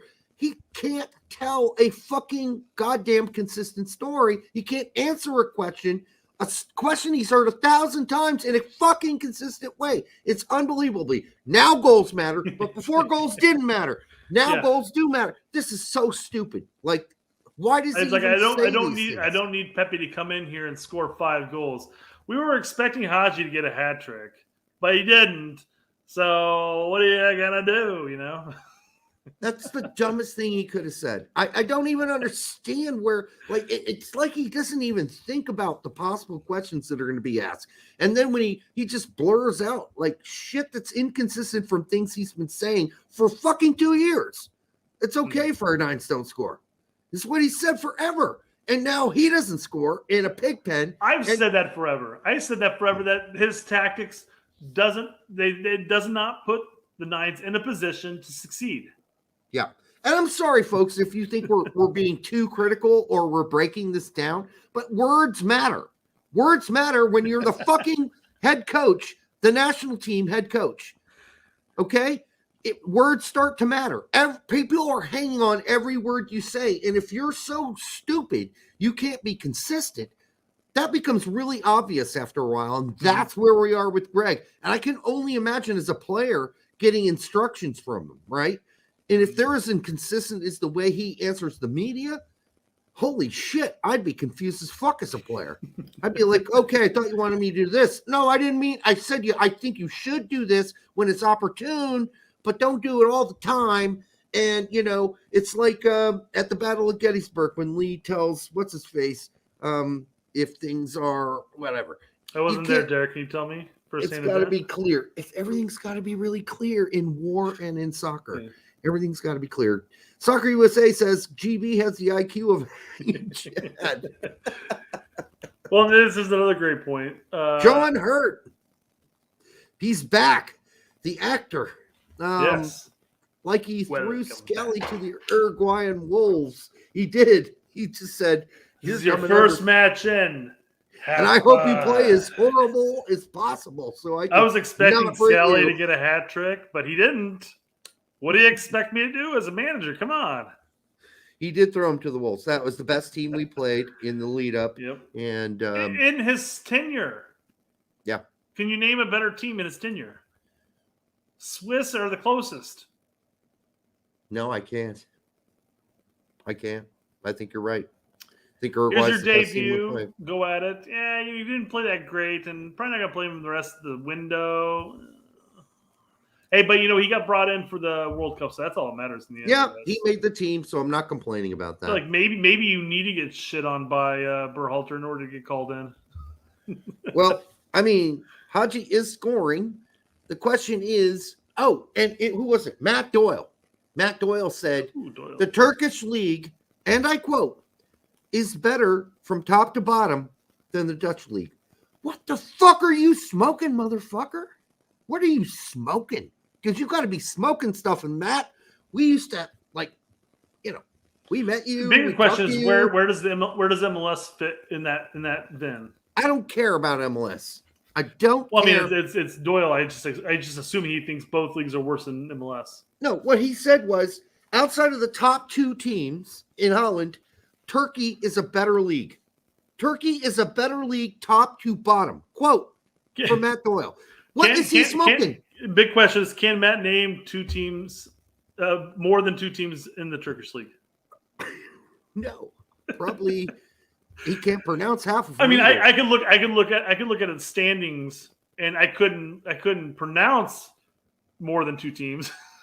But that's true. But that's on me. That's on me, guys. But I'm just saying, if you're sitting there going like, "Oh, the Turkish league is better, top to bottom," I'm like, well.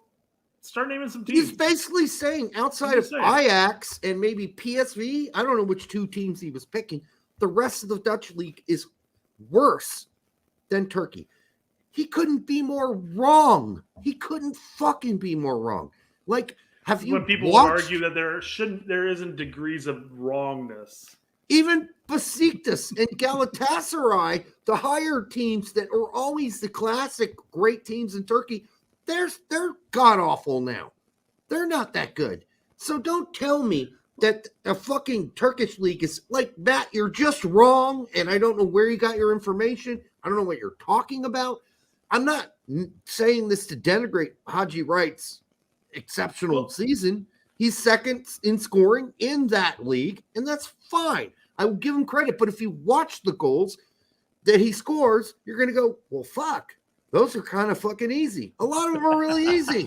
They're kind of easy. Here's him trying to go over two teams. It's Galatasaray, Benfica. Oh no, wait, that's Portugal. No, so I had a little tiny debate on Twitter with a guy who, when I made my comment about how Pepi was playing in a team arguably in the second best league in Europe, when he was playing for Augsburg, Bundesliga. A guy, you know, he questioned me. He's like, you know, why would you say Bundesliga is? This I'm paraphrasing the whole argument here, but why would you say? Are you saying that Bundesliga is the second best league in Europe? You said arguably. I said arguably. You can make that debate between La Liga and Bundesliga and say, okay, which one's on top of whom there? It's probably La Liga, but that's fine. Well, and he brings up the coefficients later because when they rank the leagues, they rank how they do in the Champions Leagues in Europe, et cetera, et cetera, et cetera. Math. Yes.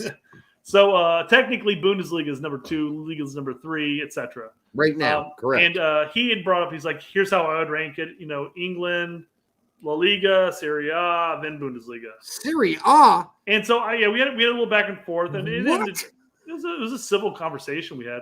And it's great to have those, but I mean, you can make that argument, but it's easy to make that argument, but it's less easy to say, well, you know, Turkey's better than the Dutch, and well, quite frankly, MLS is better than both. So, the last decade, Serie A has been going through its worst stretch ever, outside of when Marino, the great one, was at Inter Milan. What has Serie A done lately? Not much. What have you done for me lately? Juventus isn't that good. AC Milan has been horrible up until recently. Inter's below Juve at this point. Juve has been having a struggle bus season. I mean, there have been some moments for Napoli, but come on. You cannot call Atalanta, you have Napoli. Come on. You cannot call Italy better than Bundesliga right now. And we're getting into like small fights now. Yeah, absolutely. That's exactly what this is. Yeah. I mean, you could make the debate either way right now, this minute. But I'm just saying Turkey is not a better league than Holland. No way. How many players come out of fucking Turkey come out of Turkey and play in top fucking teams? Tell me. How many fucking players come out of Holland's league and go on to have careers in England, Spain, Germany? Okay, so there you go. That's the answer to the question. I want to. While we're on the topic of Holland at this point, our boy Taylor Booth has been doing pretty good recently at Utrecht. Absolutely. Yeah. He's definitely grabbing the attention of some of the fan base and saying, hey, maybe this is a 2026 option moving forward here if he continues. He's basically saying to whoever is the next coach for this team, here's my nutsack. Come sniff it. Come scoring goals, I'm assisting. Yeah. So, it's... I mean, it doesn't sound very appealing, but what he's saying is, look at my notes. Yeah. I'm out here, balls out playing. Come sniff it. Come watch it. Because I'm doing really good out here. So we'll see what happens to Taylor. Booth is better than Roldan. He certainly is already right now. Yes, I'd agree. I mean, that might sound sacrilege to some, but let's face it. Roldan was injured most of the season. We don't really know what kind of player he is right now coming back from that very serious injury. The same thing with Morris. He came back from that injury. He's not the same player he was before. We saw in the picture before, Roldan is capable of rubbing Long's tummy while patting him on the head. I think he's rubbing his nipple. I'm just telling you right now. That looks like a mild purple nurple. Right. That picture. That picture is going to go down in lore. It's going to be there. It's going to be brought up. It's like, what memories do you have of the 2022 World Cup? Roldan. There you go. Rubbing Long's nipple. Oh man. All right. What do we got? Message to him after that camp was, listen, now it's going to be about what you're doing with your club. And he's in a good league. He's second leading goal scorer in that league, and he's scoring goals weekly. That he is. 100% not taking anything away from Wright here, but I mean, But the discussion, the Turkish league versus Holland, Pepi's playing for an arguably worse team in the league than Haji is, and he's scored Still scoring. He's got like 9 goals / assists so far. He's going to keep him up, frankly. And it's going to continue. I mean, it's kind of a weird argument that we're having here. Can you pronounce the team that Haji Wright plays for? No. I didn't think you could. You could put it in front of me. I might come about like 70% close. It's Antalyaspor. So. Antalyaspor, okay. And it is Galatasaray, just to be really clear from your. Didn't I say that? No. What did I say? I have something else. I'm going to have to go back and look because I'm pretty sure that's how I said it. I think you said Galatas something. I'm not sure what the other. I don't know how the end of the word is what's going to toss me up there. I'll go back and rewatch it. It's no big I'm pretty sure I got that right. It's no big deal. It's Turkish names. They're hard. They're very hard. I'm more than happy to say I fuck up on a lot of pronunciations, but I'm pretty sure I got that right. It's fine. Maybe I said Galatasaray or something like that. Galatasaray, I think maybe is what something you like said. that, yeah. That's okay. All right. We're not I can care less. I know. We don't give a shit. All right. I'm just busting your balls. Oh. Are we going to continue playing this? I'm just going to play until he stops talking. All right. Because, I mean, Herc will jump in here soon or something. Because I know we have questions. There's one of them right now. Antalyaspor in Turkey, where he's lighting up. I think he's second only to Ener Valencia in terms of the goal. Did you write this? Go ahead. Curious, you spoke about Haji Wright scoring goals. Ricardo Pepi, he's another man who's scoring goals. I mean, yes. What was it about Ricardo Pepi who had a built-in equity with you that you said, you know what, Haji's the man right now? That's a great question. That is another great question. I don't think, in our eyes, we weren't comparing Haji to Ricardo. We were comparing Haji to Jordan. Physical to Jordan Pefok. Yeah, more physical. Like we wanted one profile to be a physical presence. Okay. Physical presence. And with Pepi, it was coming down to we were comparing him more to. That's fine. No, I mean we talked about this already. Yeah, we've already talked about this. Yeah. Yeah. So we're probably done with this part of the interview. I get it. Like, I get it. I get why Wright made the team, and he made a pretty justifiable excuse as to why Pefok was left out. And then even later, 2 days later, 3 days later, in an interview, another interview said it was really about Wright's speed as well. And that's why I took him over Pefok. We wanted a physical presence. We got it. We got Sargent, who is physical, and he's a fleet of foot. He's agile. Then we got Ferreira, who's really the only guy that we think can play a false nine. No. Brandon can play a false nine. All kinds of guys can play a false nine. Aronson can play a false nine. So I don't think the specific questions that were asked of Berhalter when it came down to his starting to say we were comparing this player with that player. Because let's be honest, Pepi is a center forward and Ferreira is not. And there are other people that can play a CAM / false nine / second forward who would be better than Ferreira. I guess the follow-up there would have been like, yeah, we were really, Haji and Pefok, we're looking at those. I'm like, okay, that makes sense. But once he said we were looking at Ferreira and Pepi, I'm like, I would have been like, why is that the comparison? Why? What does Ferreira bring that Pepi doesn't? And you know that what? Should be the follow-up question. Right, it should be. And what worse thing to take two guys who are best friends and pit them against each other and say, yeah, I picked this best friend. Yeah. Instead of that best friend. Fuck it. It was hard. No, it shouldn't have been hard. But I guess we all knew in our hearts that Ferreira was Gregg's boy and that. Well, so was Pepi. Pepi was his Berhalter's boy before Ferreira was. Ferreira came in later. Yeah, and this Philip makes a good point. If you're comparing Philip to Jesus, what has Jesus done to be above Pepi? Zero. Scored against Granada and Trinidad and Tobago, of course. There you go. Problem solved. I mean, the only thing you can think about is that maybe Jesus Ferreira in the plane to the games doesn't have stinky gas, doesn't let him rip like Pepi does on the plane. I know. Drink some more, Brett, so you won't feel that cold. When I go out there, yeah.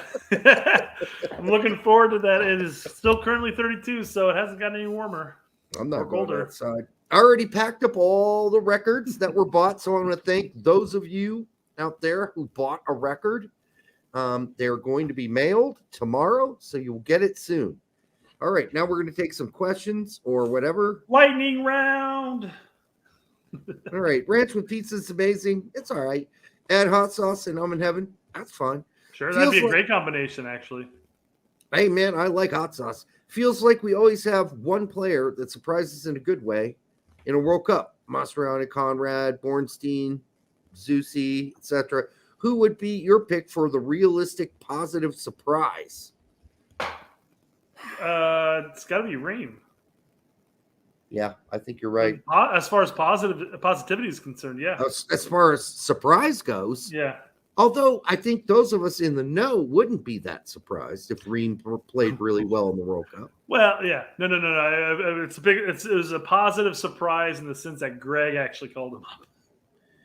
Well, he got called up, so he's going to play, I think. And I think there is a small, tiny clitoris worth of a chance that he starts over long. Well, okay, so if we're going to use that excuse for Sargent, that he's played against him in the EPL and he's played against him in championship, what the fuck has Ream done for like the last decade? He's played against these players every fucking year. Every other year.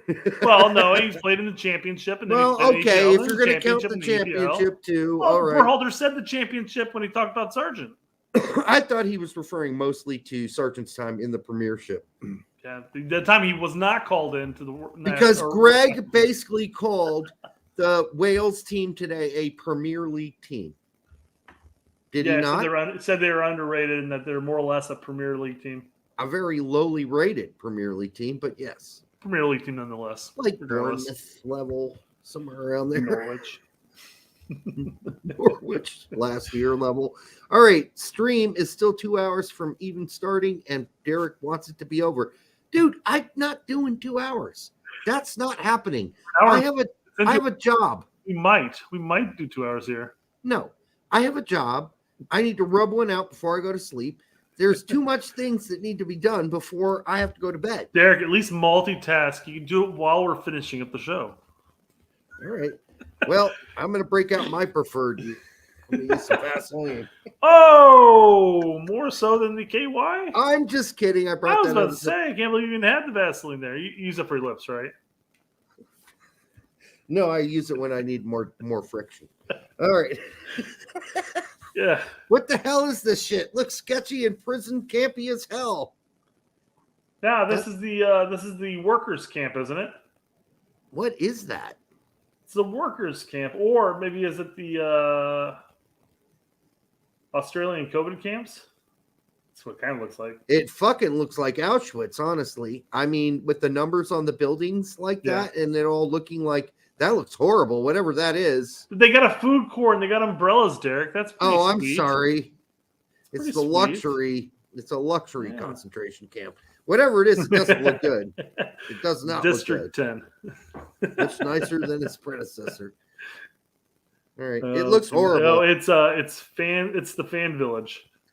Are you kidding me? So they have all of this money to make these massive hotels, and they put these little It looks like what they took were the storage crates that go on fucking trains and boats. It's the storage cut containers. some windows in them. It's the storage containers that housed all the materials they made all the stadiums with. There you go. That's what they are. That's horrible. That's ugly as fuck. That's fugly. That's what that is. Fugly. Jesus Christ. All right. What else we got? It's for the tourists, for the fans. Yeah. Good thing we're going. Are they serving beer in that? No, of course not. Fucking No, little... You can have some wheatgrass or whatever the fuck that shit is. I doubt they're serving sheep milk. That's another great question. Where's this grass coming from? They're putting grass in there. It's AstroTurf. It's gotta be, yes. It's painted concrete. It's green concrete. All it is. I just bought that shit you put in your garage You know that light green fucking cheap ass carpet? That's what that shit is. Yeah, beer is illegal. Well, I no, know. they That was the beer is joke. illegal. It was a joke. Outside of the stadiums. Is it legal inside the stadiums though, or is it vice versa? I don't It's know. legal where it's outside the legal. stadium, but not inside the stadiums. I'm not sure. There's a lot of rules with this World Cup. I'm not a big fan of. Eating my spooge. Desi Mitch with his usual wonderful name there. Hey, you know what? I had a girlfriend once who wanted me to do that, and I didn't do it. So I said, hell no, I'm not doing that. She So- wanted you to snowball. Yeah. Gross. She wanted me to eat my spooge, and I said, Gross. no, I ain't doing that shit. Nah, fuck that shit.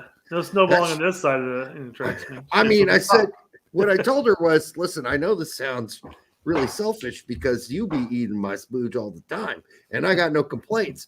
But it's not like I'm asking you to eat your own fucking pussy. So why do I need to eat my own spooge? You ever see? I'm sure you have. It came out during your high school career, or not high school. Sorry, college. My bad. I almost went too far there. But Clerks, the original Clerks. I remember Clerks. There's the character in there dubbed Snowball, and they're like, well, why do they call him Snowball? It's like, well, after you go down on a guy and he finishes, he wants you to spit it back into his mouth. It's called snowballing. All right. All right. No, I almost got tricked into that where, I got the action and then she came up to kiss me and was trying to put it in. I'm like, hey, what the fuck are you doing? You're like, Gizmo, come over here quickly. Gizmo was not alive then. I was like 25. Insert random duck here. D-Rec, get over here. Curb Your Enthusiasm gets a ringing endorsement for Tabasco. I'm not sure you're allowed to play it. Yeah, I'm not gonna take that chance. Yeah, I'm not either. We already pushed it with the soccer content, guys. Let's not go with pop culture here. Yeah, Gregg Clownholt. We all have our choices as to what we would want the lineup to be. It's almost certainly Gregg will do the exact opposite. I don't think it's going to be exactly the opposite, but it's fair to note some really good players didn't make the cut. You can make a fairly decent lineup with the players left behind. Fair enough. I agree. We always bring up the Gregg's going to Gregg. Yep. Gregg gonna Gregg. I mean, gonna GGG. Would this backup team compete? Let's see. Pefok or Pepi, Hoppy, Mihailovic, Tillman, Areola, Sands, Bello, Brooks. There's Yes. definitely some weak spots. There's some weak ass. There's definitely some weak spots there. I mean, Bello is a pile of shit. I'm sorry. Not as a person, not as a human being, as a soccer player.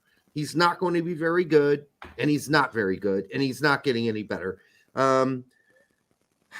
Mackenzie Brooks is fine. Sands is not bad.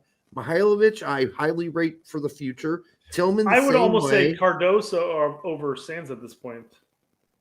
As the holding, Yeah. I don't know. I don't know about that. I think I'd rather play Cardoso as an 8. What I mean, yeah. Yeah, I mean, we're splitting hairs here.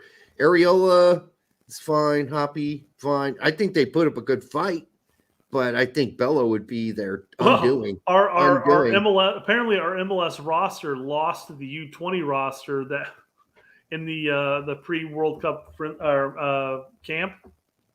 So now Berhalter called in basically a mix between the MLS players who are going on to the World Cup and the U20s that are getting ready for the World Cup, for the U20 World Cup. Apparently the U20s beat the ripped them an asshole. non-U20s, yeah. Yeah. So, yes. But yeah, I mean, this team would be competitive. It wouldn't be perfect, but it'd be competitive. And on an off day, they might have a chance to win. Could be hit and miss, yeah, absolutely. I mean, you got Pepi. You got, Hoppy could turn into something. Well, I mean, you'd almost like say, you take Hoppy out of the equation here. Just put Pepi and Pefok as a dual striker. Yeah, fuck it. Just play a 4-4-2. Yeah, put Mihailovic or Tillman put Mihailovic out wide. Put Tillman up as the 10. Arrow out right. There you go. 4-4-2. Yep. And you know what? That could be a dangerous team right there. Right. Yep. Yeah. Fuck the 4-3-3. Yeah, you know me. Not about pizza, but it gets the same point across. Joey Diaz telling you it's either blue cheese with wings or Get the fuck out, probably. Yeah. Yeah, I mean, as far as wings are concerned, I mean, I know that there's going to be some people who are always going to pick ranch, but blue cheese is the way to go. Yeah, it is. You know what I do? I mix ranch and blue cheese together. I kid you not. It's the best. I wouldn't complain. I wouldn't complain if a pot of both came over, but if I have a choice between the two, I'm picking blue cheese. So I take a shitload of blue cheese. I put ranch in it, the one you make by yourself, like the real shit, and I put them in a blender and go, and that fucking blue cheese infiltrates all of the ranch. It's fucking awesome. Do it. Funny, he could have included Balogun in that lineup as well. Yep. Even though technically he hasn't committed, but Balogun has stated recently, it's like he apparently came back to New York for a little while and visited, and he's going to make a decision soon. Oh, and yeah, he said, I came back to New York to visit, and I'm going to make a decision soon. I think we know what decision he's going to make. Hopefully. I came back to USA, and now I think I know what decision I'm going to make. Yeah, I think we know what decisions he's going to make. I guess if you visit New York, then USA, because he's got a small penis's chance in fucking heaven of fucking making the English team. So there you go. Put in a bet that USA wins and both teams score. Do you all think I have the slightest chance? Because obviously the bookies are going against. Oh shit! Over what? Over whom? Over England. Over England. Okay. I think that's a good bet, dude. Alex, I dropped a 10 on the U.S. winning the whole damn thing. Simply because the odds for like the rarest of rarest chances, it's the equivalent of like of Leicester winning the EPL, and they won, and then the like one guy like became like a millionaire because of it. Yeah. Now I'm not going to be a millionaire by any means by dropping a tenner on us, but you'll come a thousandaire. Yeah, I could be 1,000 easily. Yes, 100%. I'll be 1,000aire. That's all that matters to me. How much did he drop on it? 10. How much money? Oh, he dropped? Yeah, how much he dropped? We do the fucking math. No, he could cash out at 243. Oh, okay. Yeah, I don't know. I mean, it's a risky bet, but it's not that risky. It's not as risky as Brett's bet in the sense that, but though Brett only dropped $10. Yeah, but my $10 might as well, I might as well use that as tinder to start up my my fire. If you're telling me there's no chance versus England, I think you're full of shit, because if you watch England lately in their Nations League, they're shit, and they are coached by Gareth Southgate, which is basically the British English Berhalter. So I guess him cashing out now would be making 94 cents. Yeah, ouch. He'd spent $234, and he could win just shy of $2,700 if USA win. That's what I'm saying. I'd stay with that bet. Yeah. That we could easily win that 2-1. Although, I guess in theory, Alex, if you were to cash out now, you could get 94 cents. And if you kept doing that, eventually you'd make a pretty hefty sum of money. I'd keep betting $243 and get 94 cents each time. And then right before the game starts, you stop and you say $243. Go. I'd stick with that bet, dude. I think there is a chance we could win that game. And I think it's 60-40. It's the World Cup. And that's where Britain goes to fucking choke. That's what they do in the World Cups. Choke. Will you straighten out the confusion? WRT. What's that mean, WRT? Well, let's continue. Maybe we'll get context. The misconfigured links to Derek's song. I'd be happy to pay for him to take a computer 101 class so he no more mistakes this mistake. What? I don't know what that means. misconfigures links? So we had that issue in the past where we would we'd copy links and links would end up getting fucked. Right. YouTube. Link in the description is active and working. Yeah. Maybe it's possible I fucked up. It's possible I fucked up on Twitter the first time. I'm pretty sure I fucked up and I went back and I corrected it. Okay.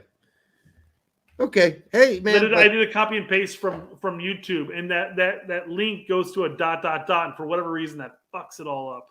So, Concacafa, or I'm your True Nine, thank you for letting us know that we fucked up, because I'm sure we have. I know we used to do that all the time. Yeah.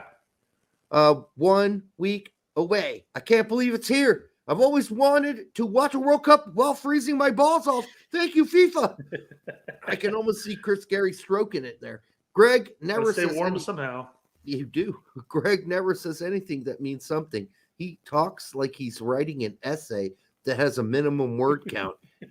He'd never say the real reason. No, you're right. He would. Dude, back in college on I don't know if Derek, if you had to take this course when you went to IU, but there was the W131 course, which was the basic writing course. I taught it. There you go. So basically, there were like 6 papers throughout the course of the semester or whatever the fuck it was.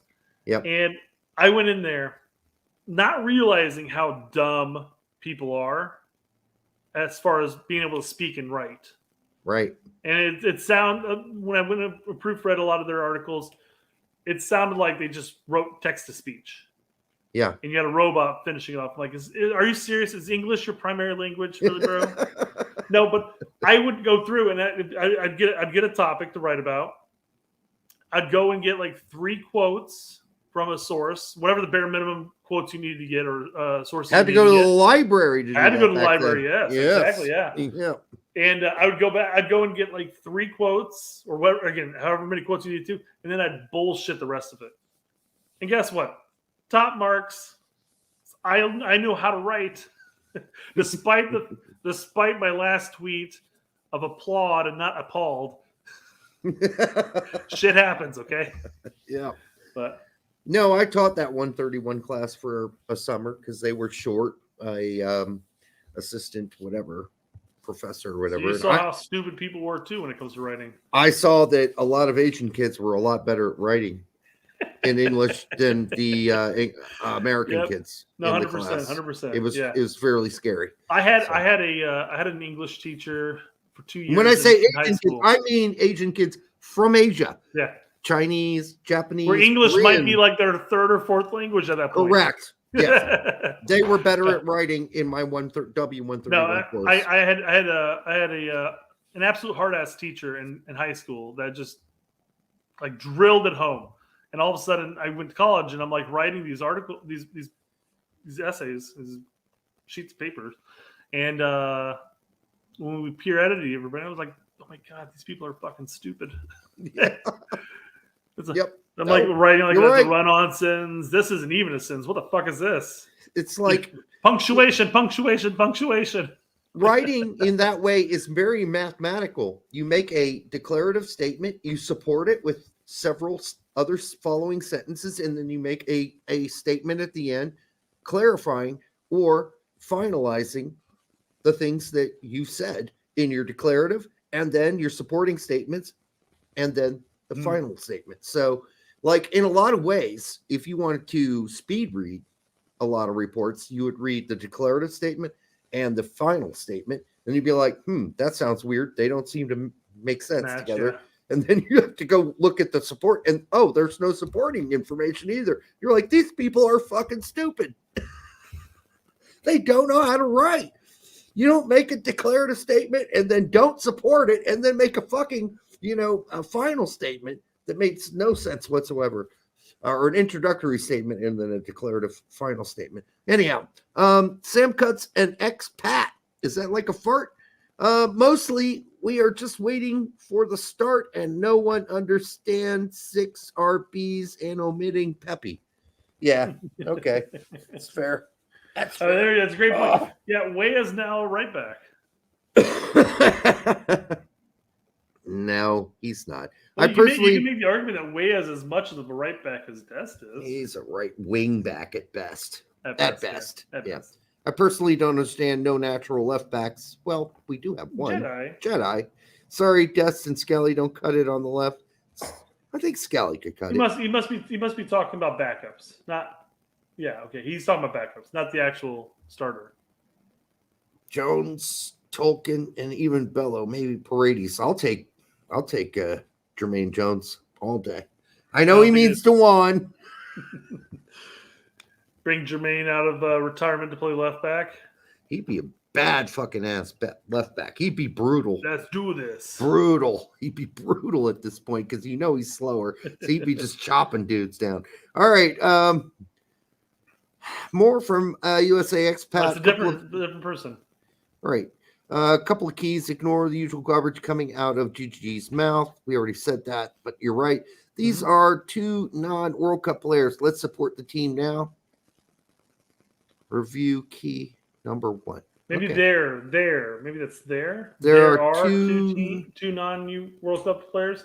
Morris and Roldan, I'm assuming. Yes, I would assume that. Let's support the team now, 100%. I would say 3. I would say Long doesn't belong there either, but yeah, we'll make the argument, debate the topic as far as like who should be there, who should not be there. But if Long is playing against Wales opening day for us, I'll 100% be rooting on Long, praying to God that he does a great job.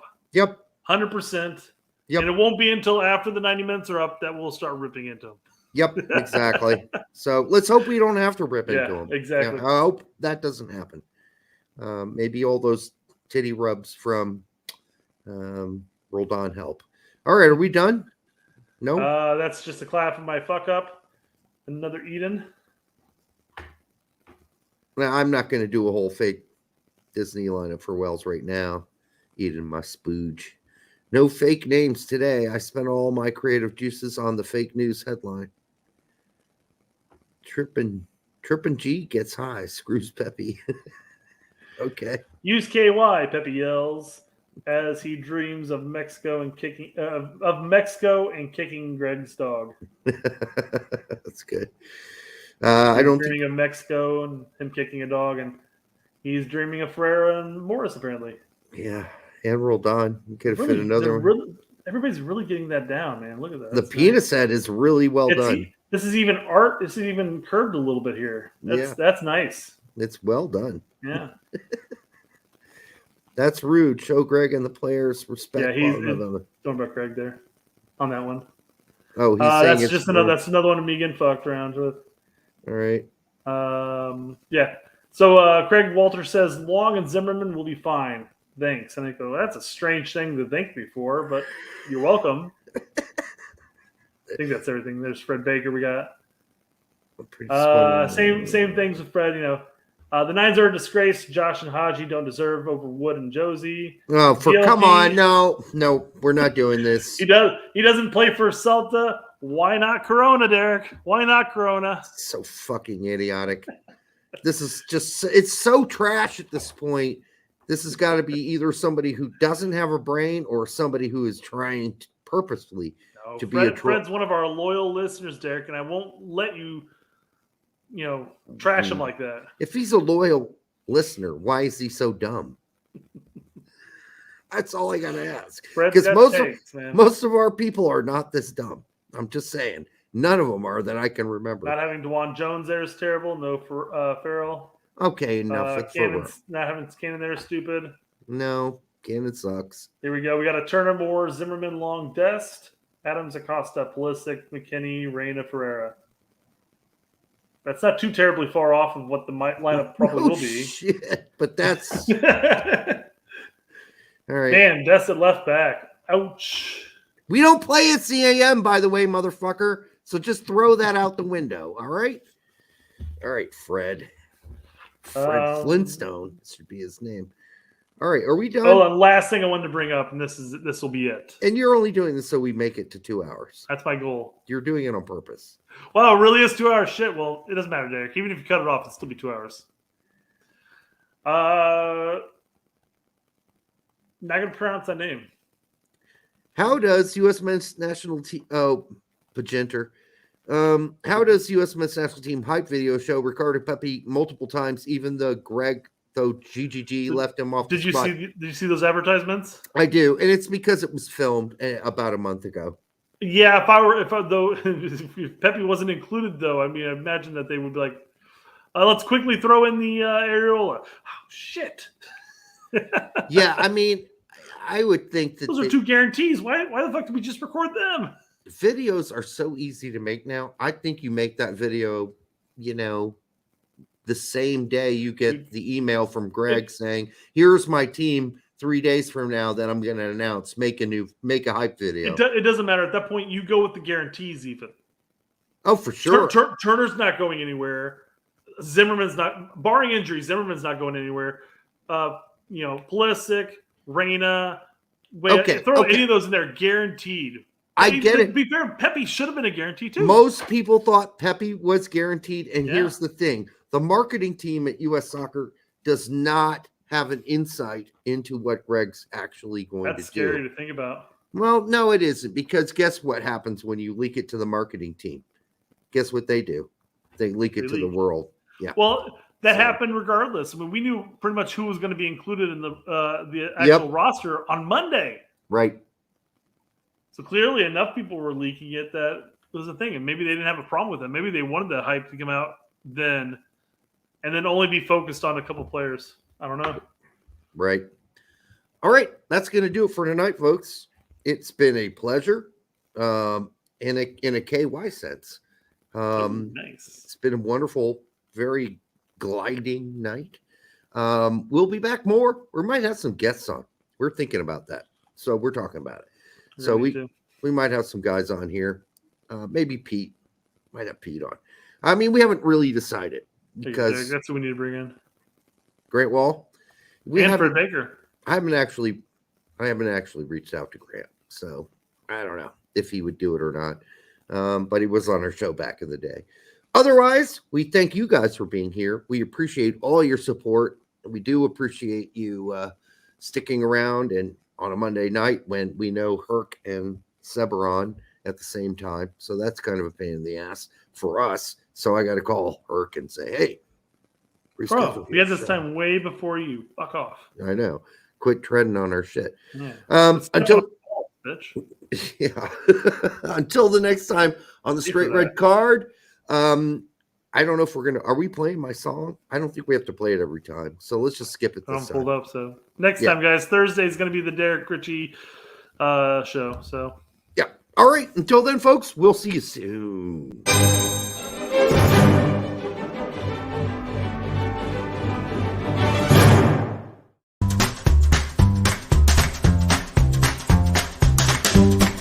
And we're teammates. Yeah, we're teammates. I'm a good chef. Oh, that's sick. That's sick, bro. I can make food. Cheese as well. So. Oh my god, bro. Yo, you gotta cook for me. Damn. Bro, I get up to cook and I just can't do it. This is tough, bro. I gotta say video games, bro. That's bad. What about your family, bro? I mean, yeah. Just because the way that I was living in Austria, bro, I didn't have anybody there, so like... Of eating. Yeah, like, bro. I have so many... Bro, I just don't even notice, to be fair. Like, but I just kind of grab it, bro. Grab a couple. There you go. Bro, this is hard. Yeah. I'd probably say him. I mean...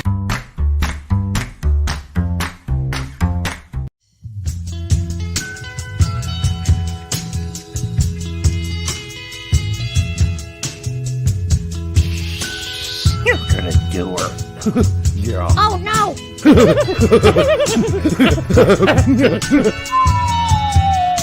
Man, what the hell was that?